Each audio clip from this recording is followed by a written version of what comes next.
It's Roger and James here from the DisKingdom Podcast. In this episode, we're going to be talking about Disney's new streaming service. A little bit more information was revealed during a earnings call last week from the Walt Disney Company. There were a couple of things that got revealed. First off, the ESPN streaming service is going to be launching first. That's coming next year. It's going to be called ESPN Plus. This is going to be their primarily push towards getting subscribers, because they're losing so many subscribers on their sort of sports side because everyone's dropping cable, so they want to kind of get people back in. The reason why this is actually, I find this kind of important really, as well as the ESPN dropping rates of how much money that was bringing in really hit Disney hard in the wallet, and it started affecting, it rippled out because they were needing to kind of, I think they got used to having these subscribers, and so the ESPN subscription is going to be in on that. They also announced the new streaming service that's coming in 2019. It's going to have a new Monsters, Inc. television show, or animated show, a new TV show based on High School Musical, a new Marvel show, and there's also going to be a new Star Wars show as well.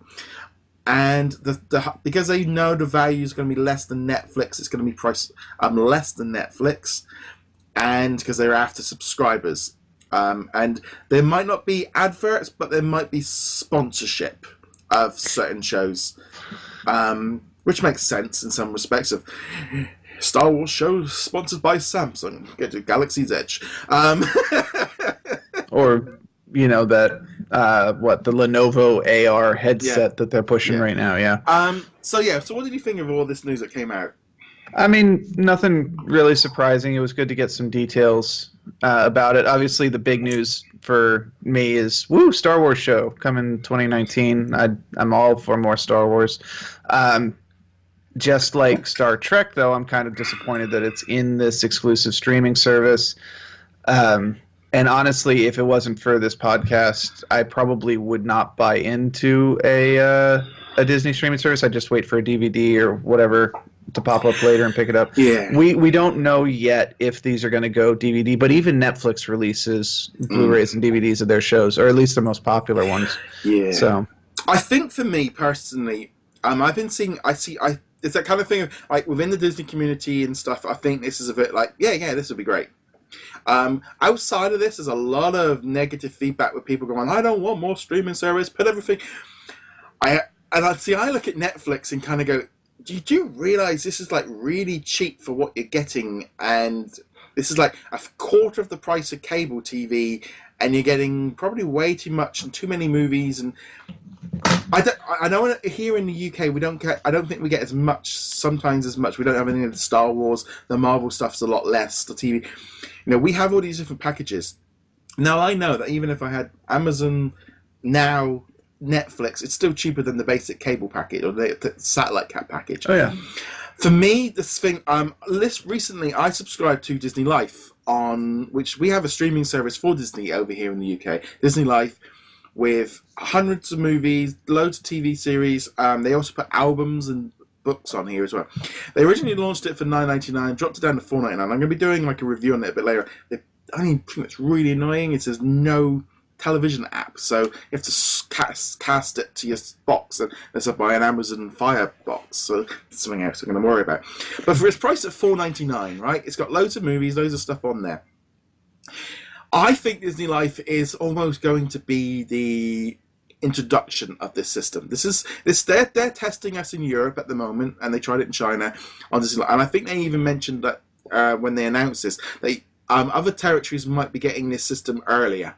Because I think they want to test it out on us a little bit early. If they start getting things on here a little bit quicker. Like the new Coco album and the Frozen Olaf and the 4 soundtracks were on this day one. The movies are a little bit, and the TV shows are a little bit odd. But for $4.99, it's really not that bad for kids. I think there's a lot of thing with Marvel fans of going, they don't want a Disney service because the Marvel fans haven't accepted Disney and the Disney fans don't accept Marvel. Personally, for me, I think this is going to be a big jump. I think once we start seeing the ABC shows coming over, I think once the contracts start drying up and running out, Disney know that they've got enough content. And another episode we're going to be talking about this week is Fox and what that brings.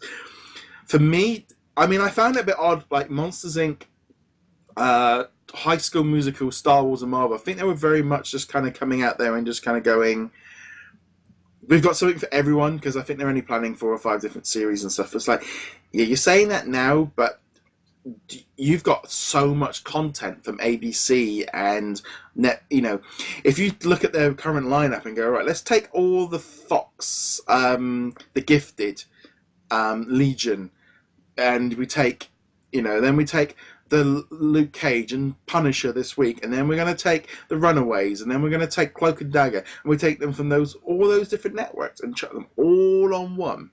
And we then do the same with ABC and Grey's Anatomy and Scandal and all these other things and put them all in. That this network suddenly doesn't become a premium channel doesn't, to me, it's a no-brainer, really.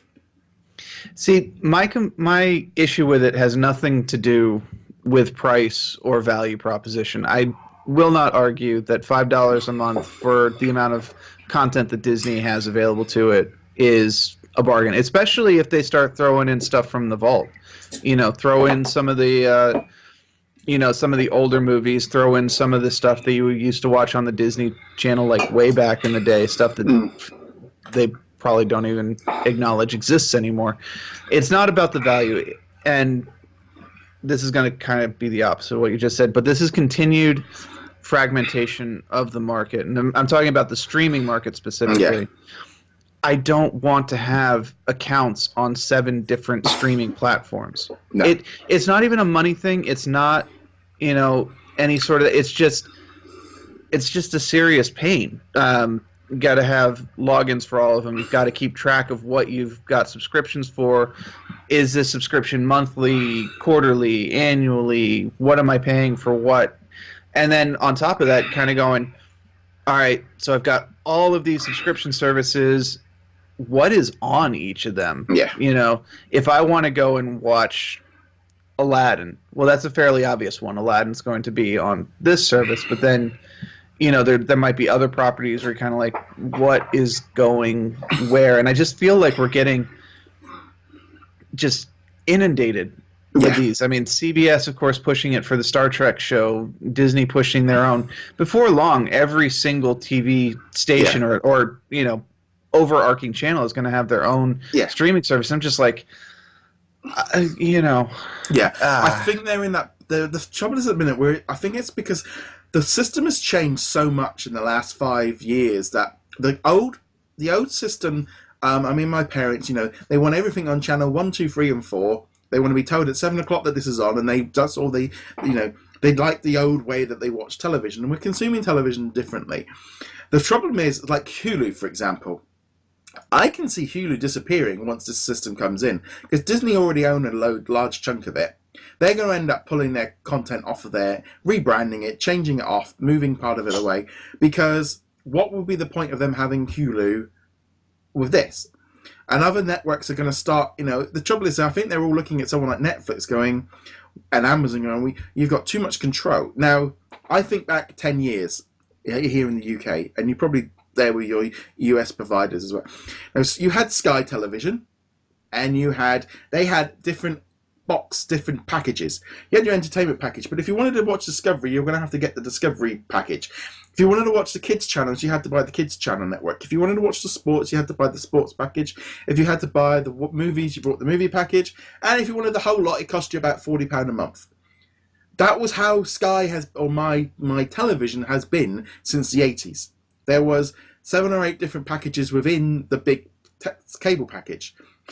And now we're getting to that point now of, well, Sky, you're like, this is one package, and this is something else, and this is something else, and this is something else. You want to buy it. The difference is now is I feel like the companies are going, why are we paying Amazon and Netflix and Hulu and stuff when we can actually just do this directly to the customer, and we have enough? The trouble is, I think someone like CBS are probably in a situation where they don't have enough content to warrant it.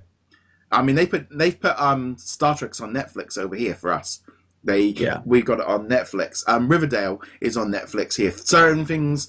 Riverdale is on Netflix here too. Yeah, I think it's on the, is it on the CW? That's a CW show. Yeah. Yeah. See, we don't have CW here, so it's things. But what I mean is, I think like Disney are looking at they make enough content to do it without needing Amazon. I think Netflix were the pioneers, and I think a lot of people got spoiled with Netflix, and I think they had it. People were expecting a lot of content for not a lot of money, and I think essentially that was only going to last so long. Oh yeah, that's always going to be the case, especially as they ask for more and more percentage of revenue, etc. But some of these channels, it's like they also make it sound like it's so easy to set up a streaming service. This is like one of the hardest things to do properly on the internet, because you've got to do the buffering, you got to do bit rates, you've got to have the video codecs in all sorts of formats and everything like this. And it's like, the apps, and how do you get this to work on Android, Mac, Linux, Windows, Chrome, Firefox, Safari, Internet Edge? You know, the ones that most of us don't even use are still in use by less tech savvy people, and you've got to account for those as well.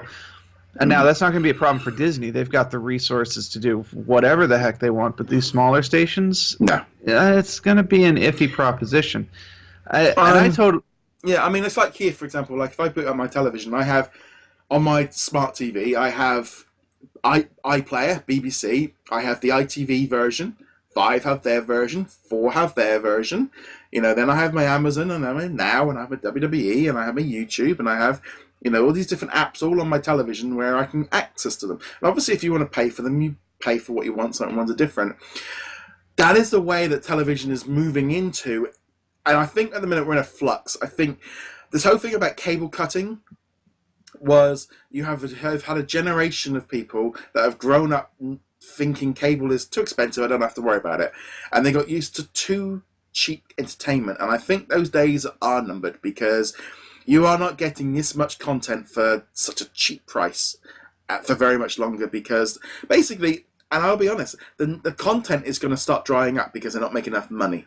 They don't make enough money, they're going to get rid of the television shows. It's simple math, really. But unfortunately, when everyone's looking at their pockets start taking. Well, I used to pay $5.99 for Netflix. Well, you're not going to get that for much longer. Well, I mean, that's just capitalism in action. That's how it works. The price will go up, the demand will go down. The price will go down, the demand will go up. That's just how it works. But I will be honest. As much as I'm enjoying this current flux of like superhero TV shows and, you know, Star Wars coming to the streaming service, and we are really in a second renaissance or golden age of television. If it disappeared because, you know, the streaming services kill it, or you know, they realize they're not making enough money from advertiser stuff, I would just like go along with my life. I don't care enough. I enjoy them. I enjoy movies. If these get all nuked because they're not making the money that the companies want, life goes on. Yeah, well, I think, to be honest, I think as a whole, movies are going through a stage, they're going through a change. I think the big blockbusters are drying up. I think they're going to go through, I think we're going to start having a lot more independent or a lot lower edged blockbusters, and then Disney and the big boys doing their thing. Because frankly put, people are not buying the same and watching the same they used to. You go to the cinema and pay a fortune to go to it, and television and movies and entertainment are changing because of how we're doing it and how people are doing it. But it's going to be interesting to see what's going on with this Disney package. Personally, I'm all in, because I feel like it's chucking Star Wars and a Marvel TV show onto a platform. That's me. So the only reason I got Netflix was for Marvel. So that's kind of it. I got Netflix because I'm a total movie nerd and I love watching all sorts of movies and stuff. The Marvel stuff has been a bonus on top of that. And I think for the Disney package, what would sway me on that, there's the Star Wars stuff. Yeah, there's the Marvel stuff. Honestly, I just want them to throw their back catalog of movies on it. I mean, literally, if I just fire up now this Disney Life, just to sort of give you an idea, I think, of what we're going to end up sort of coming up with is literally from this point on, there is so much content on here, and it's taken a while. There are literally there is so many movies. There's no Marvel or Star Wars stuff on here yet, but there is a large amount of content, and I think like here, we've got you got the Pixar, you got the. Are you traveling? Are you and wife? You got Disney XD, you've got the Marvel, you've got the TV shows, you've got the classic collection. There are so much stuff in here. You've got Snow White, Pinocchio, Bambi, Peter Pan. See, that's the stuff right there that I want. I'm perfectly fine with the classic movies. You've got all of that in there. You've also got, literally in the last couple of weeks, we've had all the Freemaker adventures, Gargoyles, all of them are on here. Girl Meets World, Inside Out, Muppets Treasure Island. Wait. Gargoyles is on there? The entire Gargoyles? Yeah, Gargoyles is all on here. We got DuckTales is all right, coming I'm on sold. here. That's it. All I need is Gargoyles. I'm good. There's all the Disney. There is, and that's just like the most popular stuff includes Mickey Mouse Clubhouse, Jessie, Sophie and there's a lot of exclusives here as well. That Hannah Montana, But this still goes back to the same thing. There's no question. There's a value there. No. I would love to have the old Disney afternoon stuff, Gargoyles and Darkwing Duck and DuckTales. But again, this market fragmentation is killing it for me. I have Netflix and Amazon Prime, and I'm already like, can't you just fold the Amazon Prime stuff into Netflix and make this easier on me? That's only 2 services, and I'm already going, this is more than I'll be honest. Amazon Prime, I watch Lucifer. We keep trying TV series, and I just don't like them. They're all dark, gritty, and boring. They've got no pacing. They've lost these networks. They're trying to be epic, and they get a little bit lost in their own kind of. There's no. They don't do. There's no like cliffhangers because it's always like, straight on to the next episode. I personally would drop Amazon Prime. My wife's watching a few different series. I'm just not Amazon Prime. There's nothing on there that's really jumping out. The Tick was awful. There's a few other things. You're talking with the exception of the Tick. You're talking about shows that weren't intended to be released in a binge format. No. They were released over standard. Yeah. So the cliffhanger makes a lot more sense on a weekly release, not when it's binge. That's not the fault of Amazon Prime. No. That's the fault of this transition between weekly release culture and binge culture. And Netflix has the same problem. Yeah. If you're watching Flash every week, then it's a different experience than if you watch the entire season in 3 nights. We literally had this conversation with my wife the other day because Now TV Sky they've got Gifted on Fox, and they've also got Inhumans on Sky One, and they've also got Grey's Anatomy on Sky Living, which is all on this package. And I'm like, can we get Now TV for a bit so I can watch these shows? No, I've got Amazon. Dump Amazon. I want to watch the Inhumans, and it's like literally we've been having this discussion just between us of we aren't getting Now TV while we've got Amazon, and it's that thing of how many subscriber packages because you've got enough subscription packages. That's exactly what I'm saying, though. Yeah. It's market fragmentation. And it's going to get worse. But then it's always been like that on satellite television. I didn't have Disney Channel because I didn't buy the kids package. They've just shifted a bit. Yeah, the difference here being though, if you have all these packages, they're all still on TV. All you have to do is change the channel. Yeah. Whereas trying to sort through all of these various streaming services, especially if you're doing them through apps and whatnot, it's very tedious if you're looking for that one show that you want to watch right now. Yeah, my parents and in-laws are really struggling with the concept of they both cold cutted. They've both dropped Sky, and they've got the apps, and they're just really struggling with finding what. But again, they watch the same thing night in, night out, and they've been doing that for the past 40, 50 years, and they can't really get there. My dad Dad watches Netflix constantly but my mum just cannot handle it at all. But we'd love to know your thoughts on this. Comment below and get in touch with us on all the usual fashions. James, where can they find you? Find me heroiclegacy.com. And on that note, guys, thank you very much for watching. This is going to be a conversation that's probably going to be going on for a while yet, but as usual, we shall be seeing you guys soon. Laters. Later.